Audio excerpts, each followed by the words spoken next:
pork, mapo tofu, and hamburgers. All of it got taken away.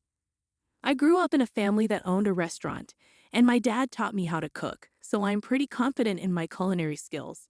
And honestly, I think my food tastes better than my mother-in-law's overly sweet cream stew. It bothers me to have my abilities undermined by her, but with Mike in the picture, I've been finding it hard to stand up to my mother-in-law, who is also his grandma. More cream stew? Jake, who comes home after the kids have gone to sleep, makes a face when he sees dinner. Since only Mike's share of fried chicken was left, I serve Jake a large platter of the cream stew. What can I do? It's what my mother-in-law brings over. If you don't like it, you can tell her. Yeah, I guess. Jake pokes at the stew, showing little enthusiasm. He shows up without considering Sarah's nap time and even takes away Mike's favorite foods right in front of him. Well, she's lonely since Dad died. That was 2 years ago. How much longer do I have to put up with this? Yeah, I guess. Jake is usually dependable, but he avoids confrontation when it comes to his mother-in-law. Another fruitless conversation passes, and I let out a deep sigh. The only positive thing is that she hasn't suggested moving in. One day, tired of the usual routine, my mother-in-law drops a bombshell during dinner. Instead of her typical greeting, she announces, "Emily, this Christmas, everyone's gathering at our place." What? But after your father passed away last year, we haven't really been able to do much. We've relied on relatives from Dad's side since the funeral, so I'm inviting them to our home as a way of saying thank you, she explains. Sounds exhausting, I respond, lacking enthusiasm. I wonder how she plans to host suddenly when we've always gathered at her brother-in-law's or her own childhood home for Christmas and family reunions. She frowns at me, as if dealing with someone of lesser intelligence. You're not just a bystander here. You'll be helping too, she declares. What? Come over on the 24th and help clean up, she adds, surprising me with her audacious decision. But Sarah is so young. Just use a baby carrier or something. That's how women used to do it back in the day, she suggests, brushing aside my objections. Maybe, but you're also in charge of the full-course Christmas meal. Don't you dare repackage store-bought food or cook anything that tastes bad. I don't want to be embarrassed, she warns. What? You can't be serious, I protest. I'm thinking of inviting your dad's relatives on one day and my sister's family and our daughter on another. It'll be a busy holiday, she continues, though her complaints are tinged with a hint of satisfaction. Hold on, the one who's going to be busy is me, not you. As the daughter-in-law of this family's eldest son, do your duty properly, okay, she concludes before leaving me stunned and my son surprised. She doesn't forget to pack the shrimp gratin that just needs to be baked. That night, when I share my mother-in-law's plans with Jake, he's just as puzzled as I am. What? She's organizing a party on Christmas Eve? Inviting Dad's side of the family when he's not here. Yeah, that's the idea, I confirm. Well, maybe Mom's feeling lonely, Jake suggests. I finally lose my temper at Jake's predictable response. Think about what it's like for me, always being pushed around. Seeing Jake's expression shift to one of realization, he falls silent. Even he understands that this time, it's too much, and he lets out a resigned sigh. All right, I'll handle the cleaning and entertaining the relatives. Really? I'm relieved to hear Jake's offer. It gives me some direction. But can you still cook the full-course Christmas meal? He asks. Just for this year. Let's keep Mom's reputation intact. Plus, everyone in the family loves your cooking, he pleads, eyeing the meatloaf his mother left for us.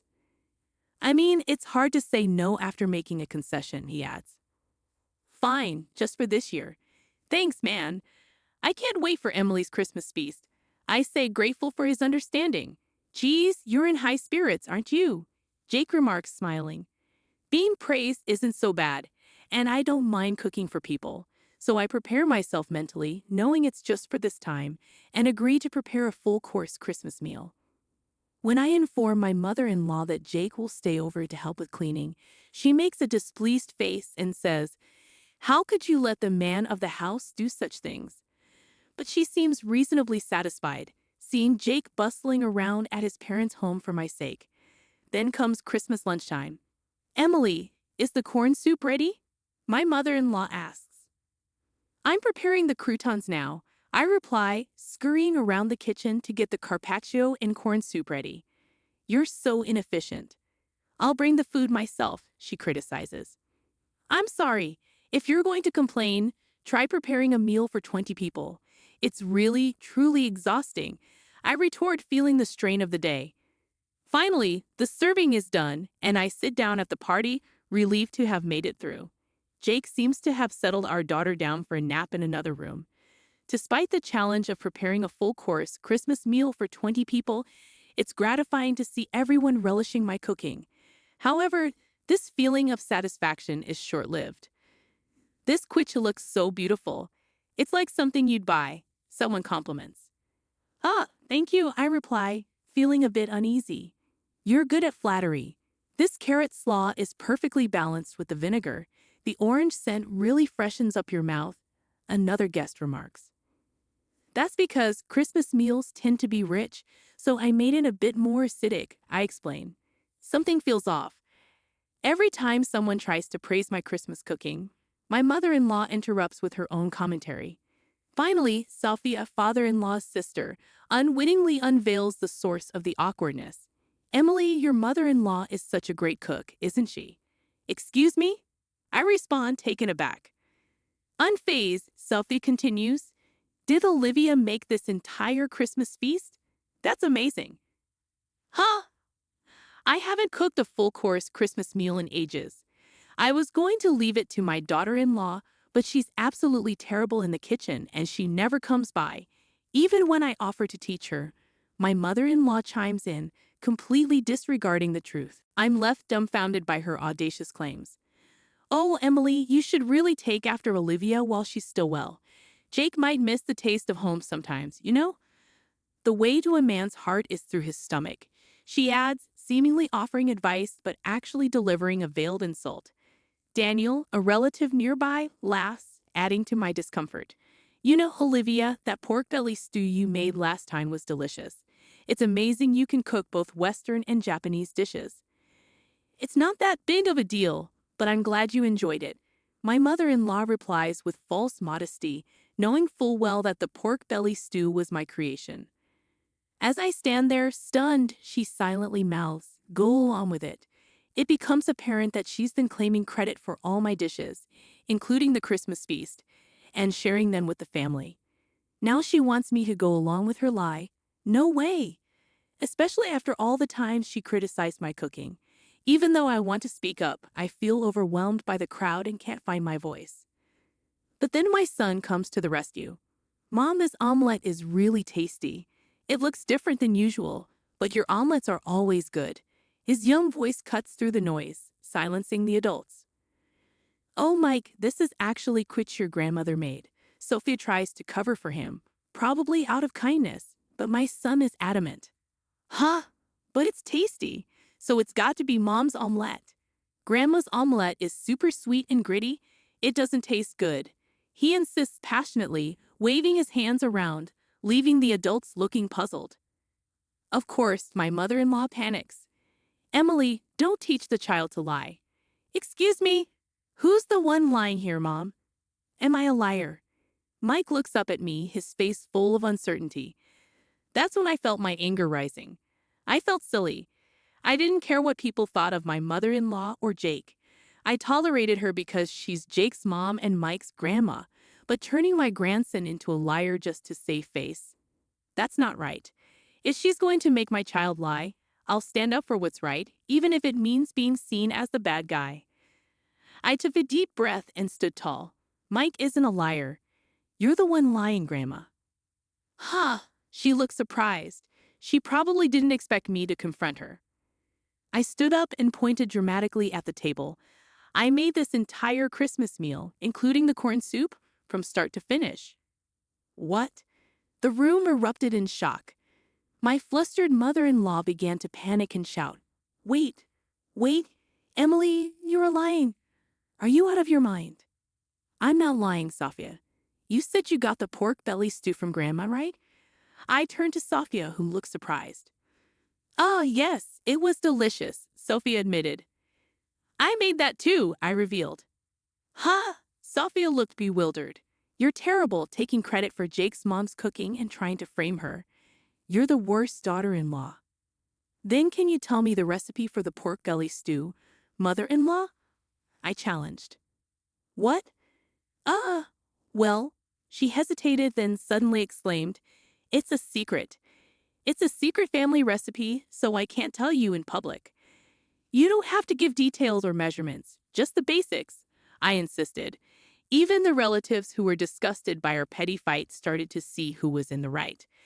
Emily, that's enough. My husband Jake intervened. He had apparently finished putting our daughter to sleep and silently appeared near the door, restraining me with a stern voice and face. My mother-in-law clung to Jake as if he was her ally, looking like a tragic heroine. Jake, what's up with your daughter-in-law? She's calling me a liar. That's awful, Mom. You're the awful one here. What? Mother-in-law's mouth dropped open. This entire Christmas feast? Emily made it all? Yes, she did, while taking care of the kids. Trying to take credit for it is pretty low, Jake, I affirmed. Sophia, the only thing Mom made is that massive bowl of creamy stew over there. Have you tried it? Jake pointed out. Huh? Yeah, Sophia responded, visibly shaken. Yeah, it was insanely sweet, wasn't it? Mom thinks if it's sweet, it's tasty. She's always been so cautious about salt and oil, but uses sugar with no limits. So all of her dishes taste like a block of sugar, Jake explained. Is that so? The pork belly stew was probably made by my daughter-in-law too. If you got any other dishes from Mom recently, they were likely made by Emily, Jake continued. Really? Even that meatloaf? Sophia asked. That was me. And the mapo tofu and shrimp gratin. That was me, I confirmed. Everyone in the family was disillusioned with mother-in-law because of her own son's revelation. Isn't that right, Mom? Jake challenged. Mother-in-law, exposed for all her lies, started panicking. It seemed like she had given up on lying and was now trying to appeal to Jake's emotions. Why? Why were you siding with your daughter-in-law? I'm your mom, she pleaded. I didn't want to have to say this either, Mom, Jake responded solemnly. I thought you were just lonely because Dad isn't here, so I've been having Emily put up with you. But this isn't anything but harassment towards her. There's no reason to protect you anymore. Don't see Emily or the kids ever again, Jake firmly tells his mother, dismissing her pleas. He starts cleaning up the Christmas feast and then apologizes to the relatives. I'm sorry for the disturbance this Christmas, Emily. Mike, let's go, Jake says as he takes Mike's hand and stands up. Mike looks at his grandmother and asks, Grandma, where's your I'm sorry? Huh?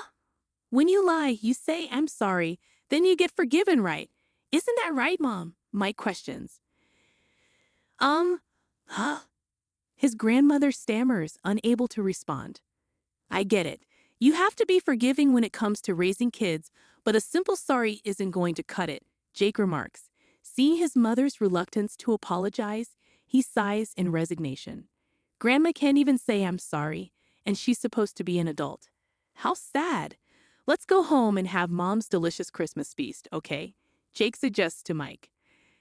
Oh, we left behind a growling mother-in-law and confused relatives, carrying our sleeping daughter and the Christmas feast as we left Mike's house. We went straight to my parents' place and served the Christmas feast. Everyone was delighted and ate with joy. This is what I had been striving for, so my heart was full. Jake, of course, apologized profusely and promised never to let us meet mother-in-law again. The atmosphere at my house stayed uncomfortable. The relatives left, leaving only my mother-in-law and some bland food. The next day, my mother-in-law's sister, her husband, and Jake's sister visited as promised. When they saw the bland food, they laughed and said, We expected as much. It seems my mother-in-law's lack of cooking skills was well known among her relatives. So you boasted about hosting a Christmas feast? I wondered what trick you'd pull, they teased. Maybe you're just jealous of Emily, who's good at cooking and praised by Jake and Mike. Sorry for the inconvenience, they added. After hearing the details from Jake, my sister-in-law thanked me for my efforts. I'm sorry for jumping to conclusions. Turns out Sophia also enjoys cooking, and we bonded over a recipe for braised pork belly, she said. The misunderstanding with Jake was cleared up, and I found new friends who share my cooking hobby. I felt refreshed, enjoying a carefree Christmas. Of course, my mother-in-law wasn't going to give up easily, but I was prepared. As I was making cornbread, my phone rang. It was my mother-in-law. She was furious on the other end of the line. "Excuse me, where are you? It's dinner time. Do your duty as a wife. Are you making the same mistake in coming over again?" she scolded. "No thanks," I replied. "What? You'll be the one left out by the family," she warned. "That won't be a problem.